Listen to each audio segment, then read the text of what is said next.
Coach, keep them a little this way. Oh, it was just a step past left. Thank you. I'm sorry. Question for Coach. Bob, you went with Daquan and Kamani a little bit more. Will that affect your starting lineup going forward, or will you go back to what you did? I mean, it's just going to be by feel and who's going well. And I told the team, particularly Daquan, the way he played the last 7 or 8 minutes of the game, I couldn't take him out of the game. He just he had an impact with the dunks and protecting the basket and just playing with great energy. So, we need to try and play whoever is giving us the best chance to win that particular game, and that's kind of, the minutes are going to be determined by who's playing well, and that's kind of the formula that we'll have going forward with our bench. And both those Bay Area teams are pretty big too. I mean, physical up front, will that factor in too? Yeah, I mean, I'm just concentrating on Stanford right now. They're playing as well as anyone in the league, and their record shows that. They've won 4 in a row. They've won 2 on the road. They beat two very good teams at home. They've won dramatically, so they have something going right now, and they're good size, really good size across the front court, 6'8", 6'10". So you got to be ready to protect the paint and rebound. I thought that was one of the keys. And in our win versus Oregon State, we were losing the paint in the first half, and it was a complete turnaround in the second half. I thought our guards were attacking more and not settling, and we got to be the aggressor. Coach, after the game, you said the team goes through highs and lows in every season. How are they going to answer back on Wednesday? Well, it's a big game, and they're leading conference right now at the moment. So, and we're 2-3. So that's got to be enough motivation. And we played a bunch of games on the road, non-conference in the league already. So we're used to big games and tough games, and this won't be any different. How do you guys adapt to teams slowing down the pace?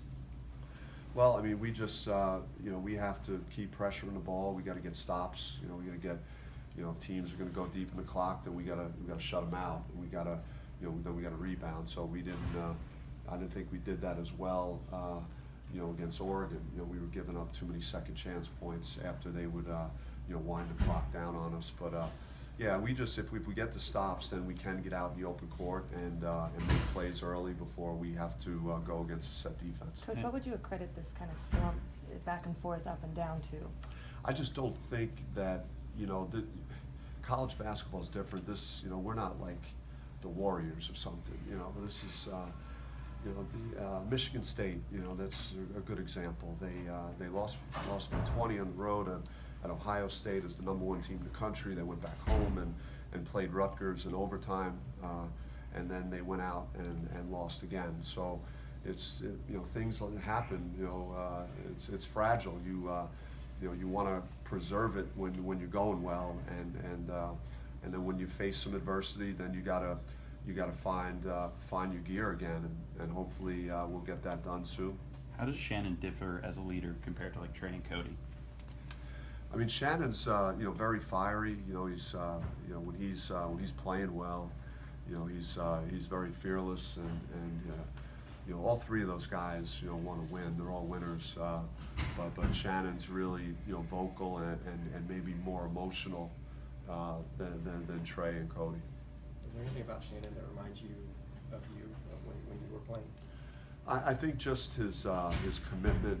He plays both ends of the floor. He defends. He takes the defensive end personal, and then he's got a knack for just making big shots, very timely shots. Shannon and I are very different types of players. He's a way better athlete than I ever was.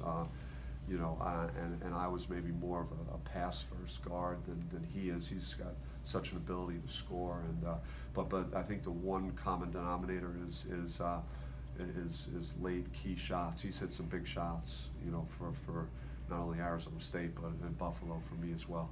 What did you see? You said Daquan made it hard for you to take him off the court. What was he doing to put himself in that position? Yeah, I just think he was up for the challenge, in the paint, and he had some impact on altering shots, and then he was finishing, with authority when the ball was given to him. He made some free throws, so kind of did a little bit of everything, and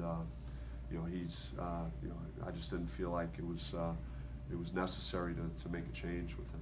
Coach, you've always known that Trey could be this good. I mean, you recruited him. How does it feel to see like one of your star players get the national recognition that he's gotten this past week? You're talking about Trey? Yes. Yeah, Trey has been big for us, for the program. He'll be one of the guys that is a big part of turning, changing the narrative here, and in the big games this year, he's delivered every one of them. Xavier and Kansas and at Arizona, all big scoring games, and some of our biggest games. And he's just made, he's gotten so much better over the years, and he's got such a great future ahead of him after this year as well. Coach, you mentioned the bench production a little bit earlier, 27 points against Oregon State. How important will that be for you guys to get similar production down the stretch? We have the capability of getting it, and the seniors have been great, and they're going to get their fair share, but the guys coming off the bench, Romello, Mickey, I think there's a number of guys that can have a great impact on our team, not only scoring, but taking charge of it. Tally Scheibel's charge in the second half, plays like that, deflections, tip-ins, all the things that you need your bench to do, and guys playing their role, to the best of their ability. And where have you seen sort of Kamani at as he's coming back and playing some more significant minutes? Kamani just was, he had a nice drive late in the game, which was important. I thought his defense was solid. He was doing nothing for me to say I need to put someone else in. He was just allowing the game to come to him, and seeing that more and more. So it was great for him to be a part of that unit down the stretch that closed that game out. I think that could to give him some confidence. Did you feel that was the first game Kamani really wasn't pressing, really letting the game come to him? I think that was the first game you let them do that? Yeah, I mean, it's it's not fair to Kamani what has happened just in terms of the timeliness of the injury and losing the whole non-conference, and for a freshman that's not easy, and then to start your Pac-12 on the road and tough games. He seemed more comfortable out there, and as he gets more repetitions and more practice time and more games under his belt, I would assume that he'd continue to develop. How important is his relevance to the team's progression as a whole, especially during this conference stretch? He's just a guy that fits in, and he's not a guy that's needy, and he's a team guy. He'll play his role. He'll do whatever we ask him to do. He's going to defend. He'll rebound. He'll move without the basketball, and just make he's a good underrated passer. So just does a lot of little things that add up to a lot, and I think he'll continue to develop as the year goes on. Coach Reed Travis is averaging over 20 points a game for Stanford. How are you going to try to slow him down on defense a little bit? Well, I mean, a lot of teams have struggled with that question, and he's a low down there. He's physical. He's experienced. He's showing more perimeter game than in the past. I don't know what his numbers exactly are, but I would imagine he gets to the free throw line as much or more than anyone because of how physical he plays. And they're a balanced team. They're not just one-dimensional. They're Humphreys is another guy that can shoot it and can play around the basket. And getting Pickens back has been a game changer for them in the league. And they're not the team that they were in the non-conference with him, and Akpala is another freshman that's got a nice game, and he's got size and moves great out there and stuff. So Davis has changed the dynamics of them at the point. So they got a lot of good things going for them right now. You guys had such a good rhythm and chemistry earlier in the year, and then you bring back Mickey, who's a big player, and then you bring back Kamani. Is it challenging when you bring back players a month, 2 months into the season to kind of get back everybody into a rhythm and define roles and all that? You go through that. It's certainly something that I wouldn't say struggled with, but like it's just been a challenge to try and push the right buttons all the time. And I felt like when the rotation was a little tighter, it was a little simpler on me to distribute minutes. And so it's we just got to come together, and when you're out on the floor, you got try and maximize your minutes.